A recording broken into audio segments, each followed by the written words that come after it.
Bab 41, Bab 2161, Pertemuan Hidup dan Mati bagian 2. Di mana Meng Jianyuan? Suara Dian Rahu tenang, tetapi beban di baliknya sangat berat. Tekanan ilahinya menekan jiwa Xia Qingyue, memaksa lututnya tertekuk, tubuhnya gemetar hebat di bawah tekanan itu. Darah mengalir dari bibirnya, menodai tanah di bawahnya. Namun, bahkan saat rasa sakit menyiksa tubuhnya, bahkan saat jiwanya menjerit di bawah tekanan, dia menolak untuk menjawab. Keheningan. Keheningan yang mematikan dan menyesakan. Tatapan Dian Jiushi menjadi gelap. Tinjunya terkepal. Dan kemudian, suaranya terdengar dingin. Ayah, karena dia menolak untuk menjawab, itu pasti berarti dia benar-benar berada di pihak Raja Kabut. Kata-katanya mengirimkan gelombang kejut ke seluruh pasukan yang berkumpul. Itu artinya, Raja Kabut juga orang luar. Saat kata-kata itu keluar dari bibirnya, getaran menjalar ke seluruh tubuh semua orang yang hadir. Sebuah kesadaran yang membuat bulu kuduk mereka merinding. Tubuh Xia Qingyue semakin gemetar. Dan itu saja yang mereka butuhkan. Reaksi kecil itu. Keraguan samar itu. Itu sudah cukup menjadi bukti. Sudah kuduga. Suara Dian Jiushi penuh kemenangan, tinjunya mengepal erat. Baginya, tidak ada lagi keraguan. Qingyue di depannya ini, dia orang luar. Dia terhubung dengan Raja Kabut. Dan itu artinya, dia musuh. Tatapannya berubah dingin, ekspresinya dipenuhi dengan penghinaan.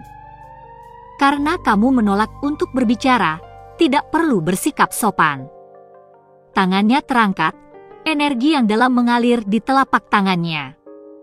Serangan yang dipenuhi dengan penghinaan ditujukan langsung ke Xia Qingyue yang terluka.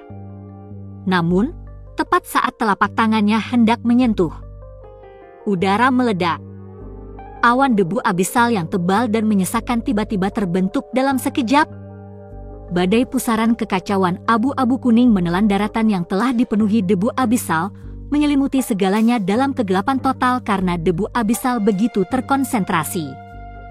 Mata Dian Jiushi membelalak kaget. Letusan debu abisal yang tiba-tiba itu tidak alami. Seseorang telah memanggilnya. Langit terbelah. Jauh di atas lautan kabut tak berujung, di tengah debu abisal yang berputar-putar, sepasang mata terbuka. Itu bukan mata biasa. Itu bukan manusia. Itu tidak hidup. Namun, saat mereka muncul, dunia bergetar. Kehadiran yang mengerikan dan tak terlukiskan menghantam medan perang seperti gelombang pasang yang tak terhentikan. Debu abisal yang sudah tebal tiba-tiba melonjak, semakin padat, melahap semua cahaya, mengubah seluruh wilayah menjadi dunia kegelapan total. Evoge Monarch. Suara Dian Jiushi terdengar seperti bilah tajam yang memotong kekacauan. Matanya terkunci pada sepasang mata besar yang mengambang di langit. Pemandangan yang langsung membuat merinding bahkan bagi para prajurit yang paling tangguh yang hadir. Namun, berdiri di tengah badai yang semakin besar, Divine Regent Dian Rahu tetap tidak tergerak. Dia tidak bereaksi dengan takut. Dia juga tidak bereaksi dengan kaget. Sebaliknya, dia menatap mata di langit dengan geli. Sebagai salah satu dewa sejati, sebagai dewa sejati terkuat di antara semua kerajaan ilahi, dia langsung mengamati mata itu saat mereka muncul. Indra ilahinya menembus lapisan demi lapisan debu abisal. Dia mencari tubuh fisik, inti, tanda-tanda makhluk hidup. Namun, dia tidak menemukan apapun. Selain debu abisal yang sangat tebal, tidak ada daging. Tidak ada bentuk. Tidak ada kehadiran. HMPH, lucu. Bibir Dian Rahu melengkung membentuk seringai tipis. Benda ini benar-benar tidak lebih dari debu abisal yang dibentuk. Jika Raja Kabut benar-benar sekuat yang diklaim rumor, jika dia benar-benar makhluk seperti dewa yang menguasai laut kabut tak berujung, lalu mengapa dia tidak menunjukkan dirinya setelah invasi Tanah Suci? Mengapa dia bersembunyi seperti pengecut? Mengapa dia tidak berani menghadapi para dewa secara langsung? Bagi Dian Rahu, yang disebut Raja Kabut ini tidak lebih dari sekadar ilusi, tipuan. Dan jika itu bukan ilusi, maka makhluk ini takut. Takut untuk benar-benar melangkah maju. Takut menghadapinya. Takut karena ia tahu bahwa melawan dewa sejati, ia akan terhapus. Raja Kabut, di mana Meng Jianyuan? Para naga dan orang-orang dari kerajaan ilahi tanpa batas berteriak serempak. Dengan kehadiran Bupati Ilahi Dian Rahu, mereka tidak takut.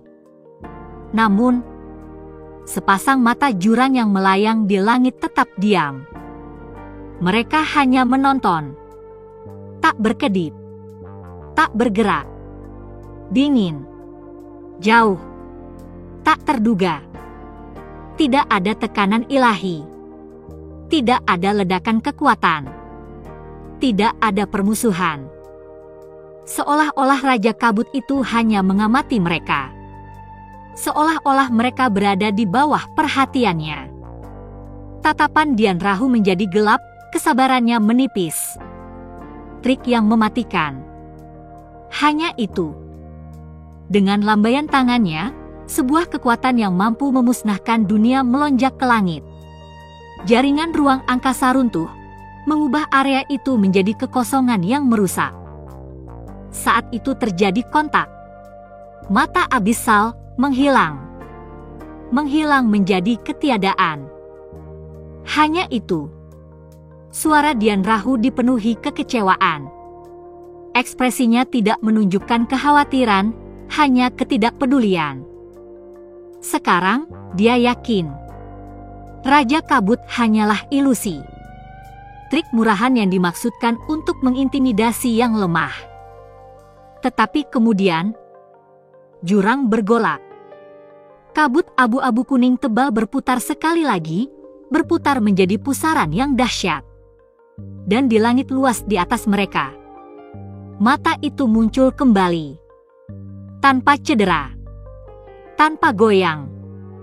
Seolah-olah tidak terjadi apa-apa. Alis Dian Rahu berkerut. Tiba-tiba, indera ilahi Dian Rahu meledak. Kekuatan dewa sejati beriak melalui laut kabut tak berujung, mengguncang seluruh wilayah sejauh puluhan ribu mil. Debu abisal, tebal dan menyesakkan, tersebar dengan paksa. Raung. Paduan suara raungan mengerikan dan mengerikan menggelegar di medan perang saat ratusan ribu binatang abisal dan hantu abisal diseret ke tempat terbuka. Mereka telah mengintai, tersembunyi di dalam debu, tetapi sekarang mereka ditelanjangi di bawah kekuatan dewa sejati. Meskipun kerajaan ilahi tidak memiliki kemampuan untuk mengendalikan debu abisal, mereka dapat membubarkannya dengan paksa. Selama berabad-abad, mereka telah menggunakan harta karun ilahi yang diresapi dengan kekuatan ilahi mereka untuk membersihkan debu dari tanah mereka. Tetapi tempat ini, debu abisal di laut kabut tak berujung jauh lebih tebal, jauh lebih terkonsentrasi daripada di tempat lain. Untuk membersihkannya bahkan sejauh 10.000 mil diperlukan kekuatan ilahi yang sangat besar. Namun, saat debu disingkirkan, raungan binatang yang memekakkan telinga meletus di medan perang. Dari dalam ruang yang kini telah dibersihkan, segerombolan monster muncul. Ratusan ribu makhluk yang seluruhnya terbuat dari debu abisal melonjak maju, menyerbu mereka seperti gelombang kehancuran yang tak terhentikan. Jiuzi, semuanya, tetaplah di belakangku. Suara Dian Rahu tenang, tetapi tegas. Saat dia berbicara, putranya, Dian Jiuzi, dan para kultivator lainnya langsung mundur. Para naga, setelah menyeret Xia Qingyue ke arah mereka, juga berdiri di belakang Divine Regen. Mereka bisa saja melarikan diri ke tepi luar laut kabut tak berujung. Namun sekarang, Raja Kabut telah memilih untuk memperlihatkan kekuatannya. Dia telah mengirim pasukannya. Dan karena itu, Dian Rahu memilih untuk tetap tinggal. Karena ini berarti satu hal. Raja Kabut yang sebenarnya pasti ada di dekatnya. Sang Bupati Ilahi menolak untuk percaya bahwa sepasang mata jurang yang mengambang di langit adalah tubuh asli dari Raja Kabut. Ia yakin bahwa musuh yang sebenarnya sudah dekat. Telapak pemusnahan.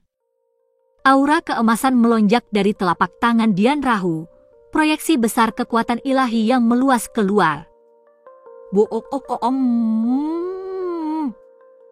Kekuatan yang luar biasa itu merobek medan perang. Segala sesuatu di jalannya. Binatang buas atau hantu, tidak masalah. Semuanya langsung hancur menjadi ketiadaan. Saat telapak tangan itu lewat, yang tersisa hanyalah kehancuran murni. Namun, bahkan saat banyak yang jatuh, binatang abisal itu terus maju tanpa henti. Jumlah mereka tidak terbatas. Raungan mereka mengguncang surga. Mata mereka yang lapar terbakar dengan kehancuran yang tak ada artinya. Sebagian besar dari mereka berada di alam kepunahan ilahi, kekuatan mentah mereka mampu mengguncang medan perang. Beberapa di antara mereka bahkan lebih mengerikan. Binatang abisal alam terbatas ilahi. Jika pertempuran ini terjadi di tempat lain di abis, bahkan serangan Dian Rahu yang paling lemah pun akan menghancurkan mereka menjadi debu 1000 kali lipat. Tapi di sini, di laut kabut tak berujung, di mana udara dipenuhi debu abisal, monster-monster ini berbeda. Mereka tidak benar-benar hidup. Mereka tidak terbuat dari daging dan darah. Mereka terbentuk dari kehancuran itu sendiri. Jadi, bahkan ketika tubuh mereka terkoyak, mereka terbentuk kembali. Gelombang monster yang tak berujung melonjak ke arah mereka, tak henti-hentinya, tak pernah mati. Tapi, telapak kehancuran lainnya turun. Kekuatan dewa sejati runtuh seperti penghakiman itu sendiri. Para binatang abisal menjerit. Tubuh mereka terkoyak, hancur menjadi ketiadaan. Namun Dian Rahu tidak goyah. Dia adalah dewa. Dia tidak takut pada apapun. Bahkan di sini. Bahkan di lautan debu abisal yang terkutuk ini.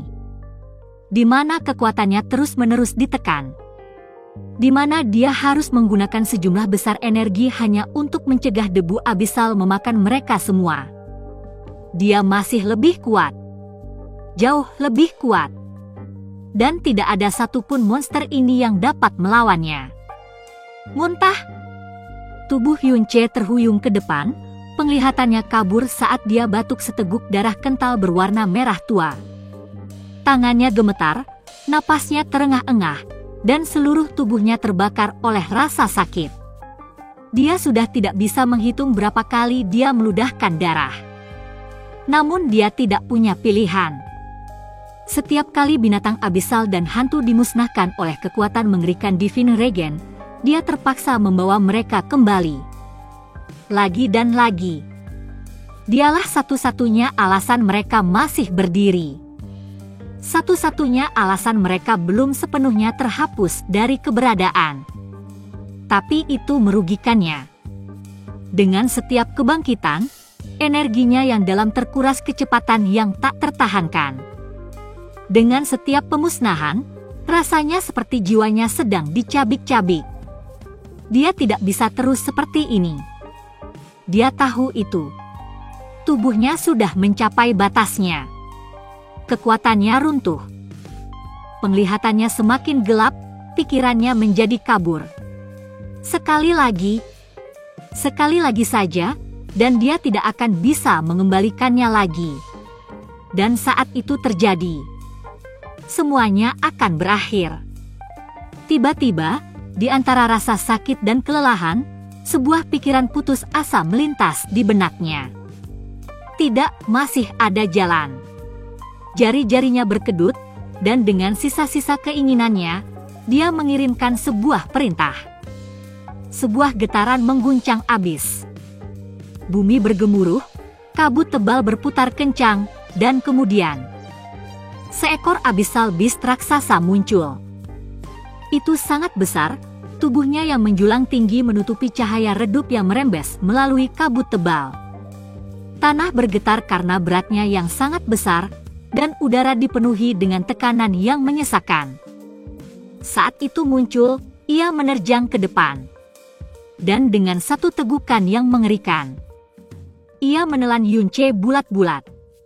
Atau setidaknya, itulah yang tampaknya dilakukannya. Pada detik-detik terakhir, Yunce memastikan bahwa tubuh bagian atasnya tetap terlihat, wujudnya sengaja dibiarkan terbuka di antara rahang raksasa binatang itu. Ia butuh mereka untuk melihatnya. Ia butuh mereka untuk percaya. Dengan perintah diam-diam, binatang itu berbalik.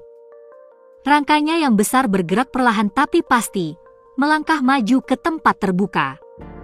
Dan kemudian, saat wujud Yunce memasuki garis pandang mereka yang terlihat, semuanya berhenti. Udara menjadi sunyi senyap. Medan perang yang tadinya bergejolak menjadi sunyi. Bupati ilahi dan semua orang membeku. Bahkan dewa yang telah tanpa ampun melenyapkan semua yang ada di jalannya pun berhenti tiba-tiba. Semua mata tertuju pada satu titik. Pemandangan tunggal yang mengerikan. Meng Jianyuan tertahan di dalam mulut binatang abisal yang mengerikan. Dan pada saat itu, seluruh medan perang berubah. Karena sekarang, mereka tidak bisa lagi menyerang. Sepasang mata abisal di langit terbentuk kembali sekali lagi, debu abisal yang berputar-putar berputar dan berubah bentuk, mengubah bentuknya. Dalam sekejap, mulut menganga muncul di bawah mereka, terbentuk seluruhnya dari debu abu-abu kuning, bentuknya luas dan aneh, wajah mengerikan dari sesuatu yang tidak sepenuhnya manusia. Dan kemudian, sebuah suara bergema dari kehampaan. Satu serangan lagi, dan aku akan menghancurkan bocah ini menjadi pasta berdarah. Saat kata-kata itu diucapkan, hawa dingin menyapu medan perang. Suara itu kuno, tak terbatas, dan dipenuhi dengan beban yang tak terukur. Itu tidak hanya berbicara, itu meresap ke dalam jiwa mereka. Seolah-olah kabut tak berujung itu sendiri telah berbicara. Seolah-olah abis itu sendiri telah menjadi makhluk hidup. Wajah Dian Rahu langsung menjadi gelap. Jari-jarinya berkedut, seluruh dirinya dipenuhi dengan amarah yang tertahan. Kau! Pikirannya dipenuhi badai amarah dan frustrasi. Dia telah membasmi binatang buas dan hantu tanpa henti, setiap serangan melenyapkan gelombang demi gelombang dari mereka. Wawasannya memberitahunya segalanya, serangan semakin melemah. Gelombang monster semakin menipis. Kekuatan Raja Kabut mulai mengering. Dia berada di ambang kemenangan. Namun, tepat pada saat pertempuran berpihak padanya, pengecut ini telah memilih untuk bermain curang. Menggunakan Meng Jianyuan sebagai alat tawar-menawar. Ini membuatnya marah. Raja Kabut, yang disebut penguasa kabut tak berujung ini, tidak lebih dari tikus yang licik. Seorang pengecut yang menyedihkan dan tak punya nyali yang menolak untuk bertarung secara langsung. Tangannya mengepal erat, energi ilahinya berkobar tak terkendali. Dia tidak menginginkan apapun selain mencabik-cabik langit untuk menghapus kekejian ini dari keberadaan. Tetapi, bahkan melalui kemarahannya yang menyilaukan, dia berhenti. Dengan napas dalam dan gemetar, dia memaksa dirinya untuk menurunkan tangannya. Karena terlepas dari perasaan pribadinya, terlepas dari betapa tidak berharganya dia sekarang memandang Meng Jianyuan, Dia masih di bawah perintah Raja Abyssal. Dia tidak bisa membiarkannya mati. Belum. Tidak sampai mereka mengonfirmasi semuanya. Tidak sampai kebenaran tentang Raja Kabut terungkap sepenuhnya. Suaranya dingin, terpotong, terkendali. Apa yang kamu inginkan? Matanya menyipit, menatap wajah aneh yang bergeser di langit. Kesabarannya tipis. Kemarahannya sangat besar. Dan jika makhluk ini berani membuang-buang waktunya, dia akan secara pribadi memastikan bahwa tidak akan ada sudut abis yang tersisa untuk disembunyikannya. Kembalikan gadis kecil itu padaku. Suara kuno di langit memerintahkan. Saat kata-kata itu jatuh, keheningan aneh pun terjadi. Para naga, Dian Jiuji, dan para prajurit kerajaan ilahi tanpa batas saling bertukar pandang. Ekspresi mereka berubah dari kebingungan menjadi sesuatu yang sama sekali berbeda. Dan kemudian, buahahahahahaha. Tawa meledak seperti guntur, mengguncang udara. Itu sangat riuh, begitu tak terkendali, sehingga medan perang itu sendiri bergetar. Benar-benar lelucon. Ketidakmasukakalan itu terlalu berlebihan. Mereka telah mempersiapkan diri untuk beberapa tuntutan besar, untuk persyaratan negosiasi, untuk sesuatu yang benar-benar mengancam. Tapi ini menggelikan. Bahkan Dian Rahu, yang amarahnya telah mendidih beberapa saat sebelumnya, tertawa kecil mengejek. Tetapi, ada satu di antara mereka yang tidak tertawa. Penguasa naga. Ekspresinya tidak berubah. Tatapannya tidak goyah. Dari luar, dia tenang. Tetapi jauh di dalam, gelombang kengerian bergolak melalui jiwanya. Dia tahu. Dia mengerti apa artinya ini. Dan tidak peduli seberapa besar dia ingin menyangkalnya, tidak peduli seberapa besar dia ingin mengutuk surga, tidak ada yang bisa dia lakukan. Segel budak di dalam jiwanya telah aktif. Saat perintah itu diberikan, dia terikat. Tidak peduli seberapa konyolnya. Tidak peduli seberapa berbahayanya. Tidak peduli berapapun biayanya. Dia harus patuh. Tidak ada jalan keluar. Kau tidak akan melakukannya. Suara di langit tiba-tiba berubah. Kegembiraan itu lenyap. Ejekan itu menghilang. Dan sebagai gantinya, kemarahan. Langit berguncang. Wajah jurang yang berputar-putar itu berubah bentuk, mulutnya terentang membentuk bentuk kemarahan murni. Lalu kamu mati. Raungan yang memekakkan telinga membelah langit. Dan pada saat itu, seekor binatang buas baru muncul. Lebih besar, lebih gelap, lebih mengerikan dari apapun sebelumnya. Ia turun seperti bintang jatuh, kehadirannya menelan medan perang dalam kehancuran murni. Raungan binatang neraka Dewa Kilin mengguncang langit. Raungan! Seluruh kabut tak berujung bergetar, debu neraka yang padat dan menyesakan bergolak seperti badai yang dahsyat saat raungan mengerikan itu membelah langit. Ini bukan hanya binatang neraka biasa, ini adalah sesuatu yang jauh melampaui makhluk-makhluk yang telah datang sebelumnya. Makhluk yang kehadirannya mendistorsi realitas, yang keberadaannya sendiri adalah mimpi buruk yang nyata.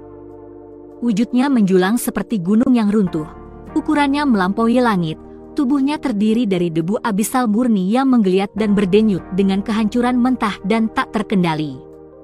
Auranya sendiri sudah cukup untuk membuat retakan beriak melalui kehampaan.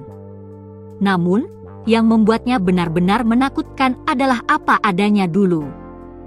Ini bukan binatang abisal biasa.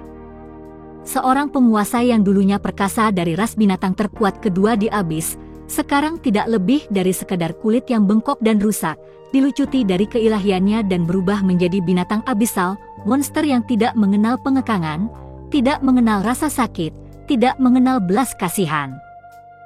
Kehadirannya adalah mimpi buruk yang diberikan daging, makhluk yang telah meninggalkan semua keinginan dan akal sehat untuk satu-satunya tujuan melahap semua yang ada di jalannya. Namun, pemimpin ilahi hanya menyipitkan matanya. Dia tidak melangkah mundur. Dia tidak goyah. Dia bahkan tidak meningkatkan kewaspadaannya. Bukan karena dia takut, tetapi karena dia sama sekali tidak takut. Dian Rahu adalah dewa sejati, salah satu makhluk terkuat di abis, dan bahkan di kabut tak berujung, tempat kekuatannya ditekan, tempat debu abisal menempel padanya seperti parasit hidup yang mencoba melahap esensinya, dia berdiri teguh. Tapi itu tidak berarti dia bisa ceroboh.